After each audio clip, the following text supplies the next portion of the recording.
This is a test of a Holley sniper ignition module, and we've got the ignition tester board triggering a JNS universal unit, which is used to trigger the Holley sniper, which is driving the coil and a plug in the pressure chamber. And the top trace is coil negative. I'm sorry, it's the coil current. The bottom trace is the coil negative signal. And the coil negative signal is a nice clean pulse to like 450 volts. Depends on the coil.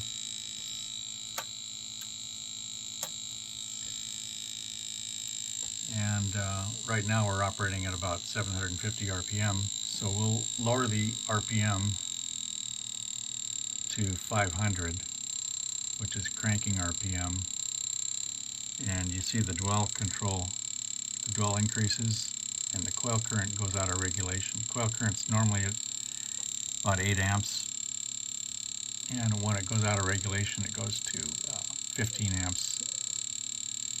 It does not have an active current limiter.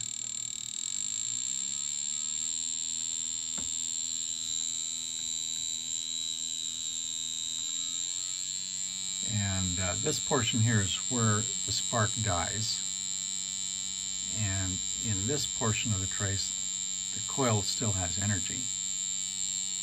So when the dwell gets into that region,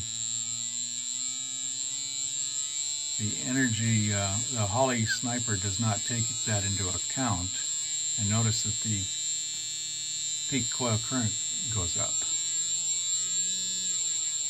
It doesn't regulate to 7 amps. So it's a good ignition, but it doesn't really control current that well. It holds it at 7 amps at low RPM, basically, between idle and say 2500 RPM. So now we'll compare that to the JNS box, and we'll move the current sensing probe over to here, connect the ground. Okay.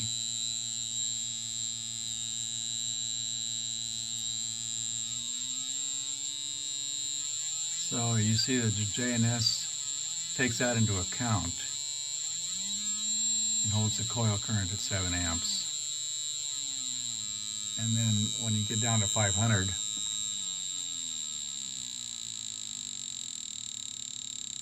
okay, there, the dwell increases, just like it does on the Holley. But notice the coil current is clamped at a safe 9 amps. Okay.